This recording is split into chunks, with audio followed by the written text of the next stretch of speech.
नमस्कार, मैं विशाल आपका स्वागत करता हूं आपके अपने YouTube चैनल टेक्नो ड्रग पे।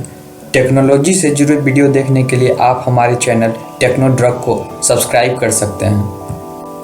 आधुनिक कंप्यूटर के बारे में तो सभी को पता होता है, पर दुनिया के पहले कंप्यूटर के बारे में कोई नहीं जानता।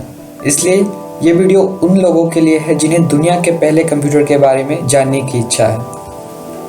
वैसे तो प्राचीन कंप्यूटर एंटीकिथेरा को माना जाता है। यह एक ग्रीक एनालॉग कंप्यूटर था जिसके बारे में लोग मानते थे कि यह ज्योतिष उद्देश्यों के लिए खगोलीय स्थिति और ग्रहण की भविष्यवाणी करने के लिए किया जाता था।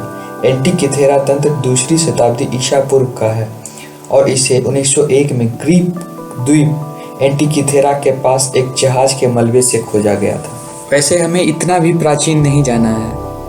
हम लोगों को सेकेंड या थर्ड क्लास से ही पढ़ाया जाता था कि कंप्यूटर के पिता चार्ल्स बेबेज को कहा जाता है, पर वह मुझे बहुत सालों तक समझ में नहीं आया कि ऐसा क्यों। इनफैक्ट मुझे इस वीडियो से पहले भी उनसे और उनके एवकस से जुड़ी बहुत सारी बातें नहीं पता थी। चार्ल्स बेबेज जो कि एक महान गणितज्ञ, दार्शनिक, आविष्कारक और यांत्रिक इंजीनियर थे, जो वर्तमान में सबसे अच्छे कंप्यूटर प्रोग्राम की अवधारणा के लिए जाने जाते हैं। जैसा कि मैंने बताया कि उन्हें कंप्यूटर का पिता कहा जाता है और उन्होंने डिफेंस इंजन, जो कि मैथमेटिक्स की टेबल को सॉल्व करने में मदद करती है, उसका आविष्कार किया था। आधुनिक युग का कंप्यूटर ENIAC को कहा जाता है।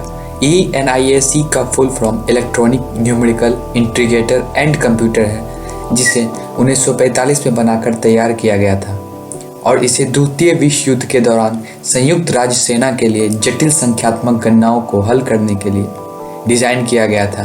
यह एक बहुत ही बड़ी मशीन थी जो काफ़ी जगह घेरती थी।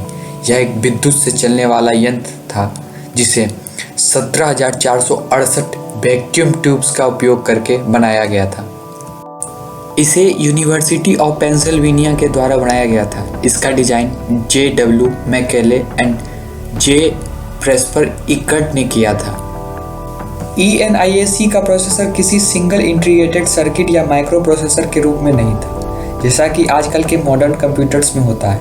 इसके अलावा ENIAC मल्टीपल फंक्शनल यूनिट का कॉम्बिनेशन था, जिन्हें कोऑर्डिनेशन के लिए एक कंट्रोल यूनिट द्वारा कंट्रोल किया जाता था। इसमें कई अलग अलग मॉड्यूल थे, जिनमें से हर एक स्पेशलाइज्ड टास्क के लिए डिज़ाइन किया गया था। इनमें से कुछ मॉड्यूल्स न्यूमेरिकल कैलकुलेशन के लिए किया जाता था, जबकि कुछ ट्रैजेक्टरी कैलकुलेशन के लिए थे। ENIAC को यूज करने के लिए किसी भी कैलकुलेशन को कुछ स्पेसिफिक स्टेप्स में कन्वर्ट करना और फिर उसके लिए अप्रोप्रिएट वायरिंग और प्रोग्रामिंग को सेट करना पड़ता था। यहाँ मैं आपको कुछ बेसिक स्टेप्स बता रहा हूँ जो ENIAC को यूज करने के लिए किए जाते थे। पहला, प्रॉब्लम डेफिनेशन। सबसे पहले यूज़र को अपने कंप्यूटेशनल प्रोग्राम को डिफाइन करना होता था, मतलब वो क्लियर करना पड़ता था कि किस तरह का कैलकुलेशन करना है और क्या इनपुट पैरामीटर होंगे। Step 2, programming. ENIAC को ऑपरेट करने के लिए यूज़र को एक सीरीज ऑफ स्विचेस और वायरिंग का कम्बिनेशन सेट करना पड़ता था। ये सेटअप स्पेसिफिक प्रॉब्लम के लिए होता था। हर टास्क के लिए अलग कॉन्फ़िगरेशन होती थी और इस कॉन्फ़िगरेशन को मैन्युअली सेट करना पड़ता था। Third, wiring and connection. एक बार प्रोग्रामिंग सेट होता था तो यूज़र को ENIAC के इंटरनल वायरिंग और कनेक्शन को मैन्युअली सेट करना पड़ता था। इसमें हर एक न्यूमेरिकल ऑपरेशन के लिए स्पेसिफिक कनेक्शन सेट किया जाते थे।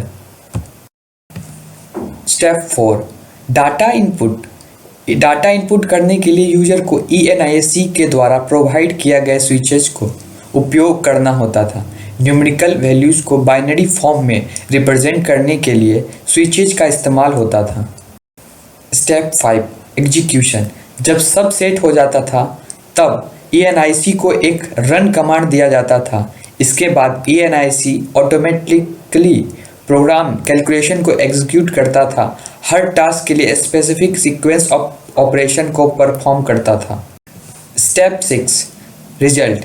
जब कैलकुलेशन कंप्लीट होता था तो यूज़र को मैन्युअली रिजल्ट को रीड करना पड़ता था। रिजल्ट न्यूमेरिकली डिस्प्ले पर दिखाया जाता था। या फिर किसी स्पेसिफिक आउटपुट डिवाइस से निकाला जाता था। ये पूरा प्रोसेस काफ़ी लेबर इंटेंसिव और टाइम कंज्यूमिंग था।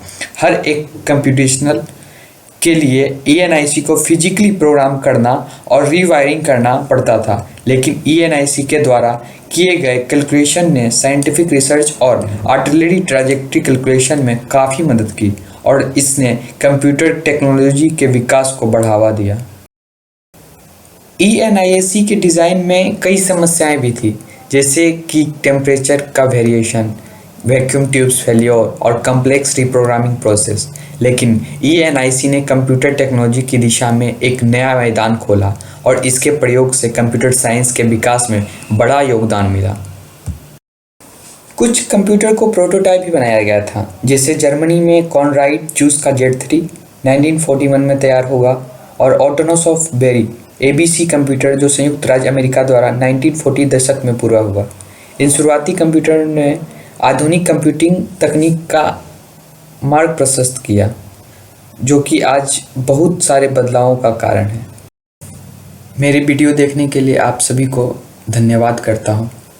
अगर ऐसी टेक्नोलॉजी की वीडियो चाहते हैं तो आप मेरे चैनल को सब्सक्राइब, लाइक करना ना भूलें।